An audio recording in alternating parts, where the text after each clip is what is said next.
Olá, eu quero passar para vocês uma visão acerca da dependência química e como desenvolvemos nosso projeto dentro de uma visão missionária para resgate, para alcance dos dependentes, mas em especial de mulheres dependentes, que é o nosso foco. Dados apontam 35 milhões de pessoas sofrendo com transtornos hoje. Diferentemente do que muitas pessoas pensam, a dependência química ela nada tem a ver com comportamento ruim, falta de caráter ou força de vontade. Adquirindo a dependência, acaba por tendo que se tratar de uma doença crônica, acaba se tornando uma doença crônica, com a qual o indivíduo acometido acaba sofrendo com distúrbios mentais e físicos. O mais preocupante dessa realidade é que o número de dependentes químicos só aumenta e é a nível global. De acordo com os estudos e dados das Nações Unidas sobre drogas e crimes, a chamada UNODC, dezenas de milhões de pessoas em todo o mundo sofrem transtornos resultantes do uso de drogas. Os relatórios de 2021 ainda avaliam que a pandemia potencializou riscos de dependência. No Brasil, quase 30 milhões de pessoas têm alguém na família que é dependente químico hoje. Segundo a UNODC, a cocaína está entre as substâncias químicas mais consumidas entre jovens da classe média no Brasil. Hoje, 18% da oferta mundial anual dessa droga é consumida por 2 milhões e 800 mil brasileiros. Ou seja, 1,4% da população brasileira é dependente de cocaína. E o que caracteriza uma dependência química? Ela consiste basicamente no uso excessivo e desenfreado de substâncias que ameaçam a saúde e o bem-estar físico e mental de uma pessoa. Conforme o uso recorrente, esta pode desenvolver um padrão de comportamento patológico, alterações físicas e psiquiátricas. Ao mesmo tempo, acaba por ameaçar também a segurança física e o bem-estar emocional das pessoas próximas, da família, assim como do dependente. Segundo o Manual de Diagnóstico e Estatística de Transtornos Mentais, o DSM-5, uma pessoa pode ser considerada dependente química se apresentar alguns critérios por um período mínimo de 12 meses. Eu vou citar alguns desses critérios. Quando a substância é frequentemente consumida em maiores quantidades ou por um período de tempo maior que o pretendido. Quando o desejo é persistente ou os esforços se tornam mal-sucedidos na tentativa de reduzir ou controlar o uso da substância. Quando muito tempo é gasto em atividades relacionadas à obtenção, utilização ou recuperação dos efeitos do uso da substância. Quando o desejo é muito intenso ou há uma necessidade quase incontrolável de usar a substância. Quando há um uso recorrente da substância, resultando em fracassos no desempenho de papéis em casa, no trabalho e na escola, é natural que isso vá acontecer. Quando o uso é contínuo da substância, apesar dos problemas sociais ou interpessoais persistentes ou recorrentes causados ou piorados por seus efeitos. Quando ela vai para a rua, quando ela se torna uma moradora de rua. Quando há o abandono ou redução de atividades sociais, profissionais ou recreativas importantes ao indivíduo devido ao consumo das substâncias. Ele deixa de se socializar, digamos, uma sociabilidade saudável. Quando há o uso contínuo da substância, mesmo em situações nas quais esse consumo representa riscos à integridade física. Quando o consumo é mantido, apesar da consciência do dependente de ter um problema físico ou psicológico persistente ou recorrente, que tende a ser causado ou exacerbado por este uso. Quando há uma tolerância acentuadamente menor com o uso continuado da mesma quantidade de substância e ou necessidade de quantidades progressivamente maiores de substâncias para atingir o mesmo grau de intoxicação. A dependência é algo que se torna além de uma questão moral. A dependência enquadra-se em uma doença tratável, ainda que incurável, infelizmente. E se desmistifica a ideia de ser uma questão moral e de desrespeito às normas sociais. Quais são as drogas mais consumidas hoje no Brasil? Dentre as substâncias que causam dependência química, as mais consumidas no Brasil são o álcool, é uma droga lícita, o tabaco, outra droga lícita, aí entramos pela maconha, que por enquanto ainda continua sendo ilícita,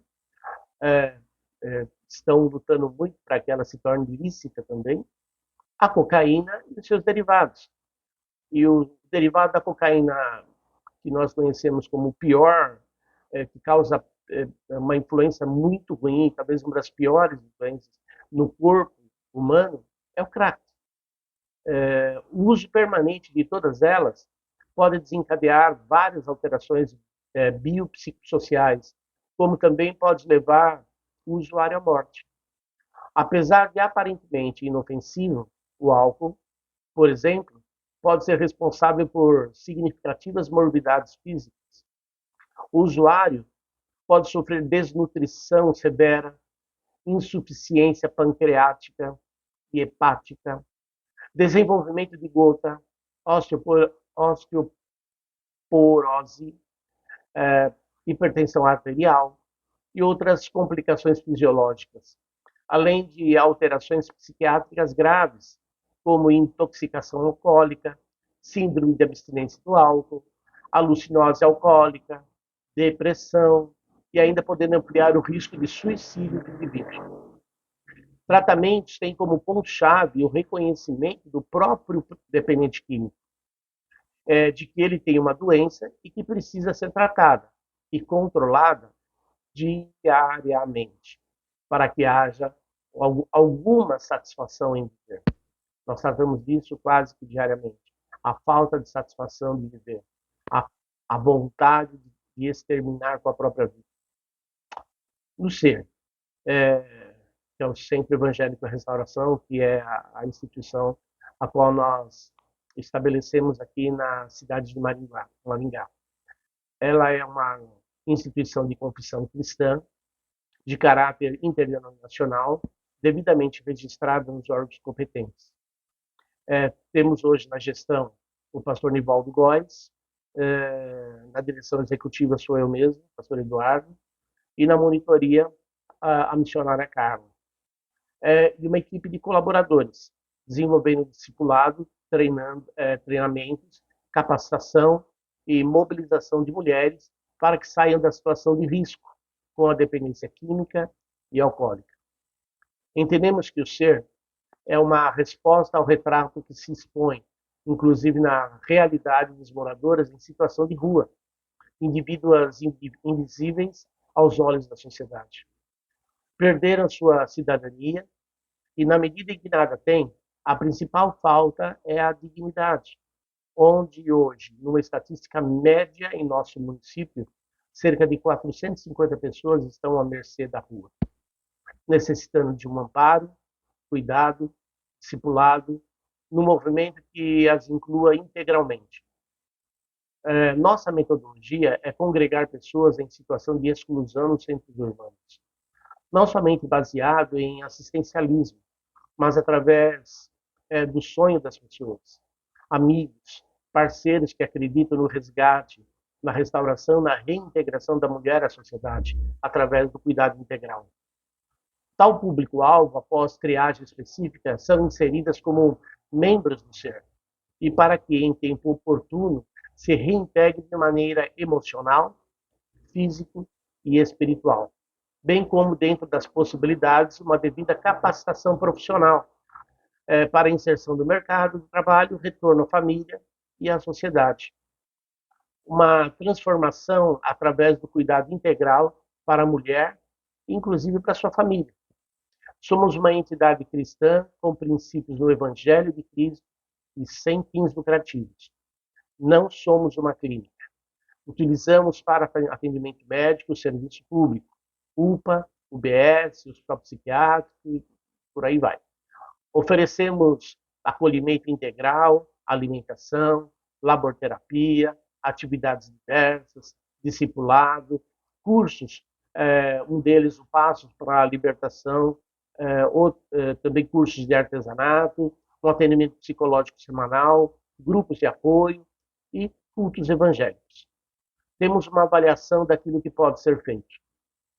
Se igrejas locais com uma média de 150 a 200 membros se dispuserem a abrigar 4 mulheres numa casa simples, com 2 a 3 dormitórios, e uma monitória permanente, voluntária ou não, com certeza muito será feito para a mudança na realidade de mulheres em situação de risco. Nesse processo todo, mais até que a capelania, o pastoreamento individual, é de extrema importância. Por isso, a importância também de não se trabalhar com um número demasiado alto de acolhidas.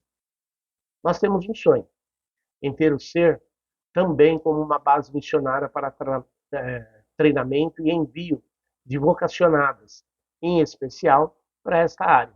Assim como sempre me disponho a oferecer uma assessoria pastoral específica para esta atividade às igrejas, pastores ou pessoas interessadas nesta área. Vale saber algo importante. Eu citei que no nosso município são mais ou menos 450 pessoas, segundo dados da própria prefeitura, da assistência social da prefeitura, que estão em situação de rua. Se nós olharmos só para o público feminino, as mulheres, hoje nós somos aqui na região em torno de 3 casas. São 2 interdenominacionais, como a nossa, mas de fundo cristão evangélico, e uma outra ligada à Igreja Católica. Se nós somarmos todas as mulheres que estão acolhidas das 3 casas, elas não chegam a 30 pessoas. No nosso caso, são 10. Mas elas não chegam a 30 pessoas hoje. No universo do município de 450 moradores de rua, dentre esses moradores, em torno de 40% são mulheres. Isso quer dizer, em torno de 150, 170 moradores de rua são mulheres. Só 30 estão acolhidas. E a restante? E as outras? E as que estão ainda pelas ruas? E aquelas que estão perdendo a vida? E aquelas que não encontraram ainda uma oportunidade de terem uma transformação de vida, de terem uma condição de saírem da condição de morte, do caminho da morte.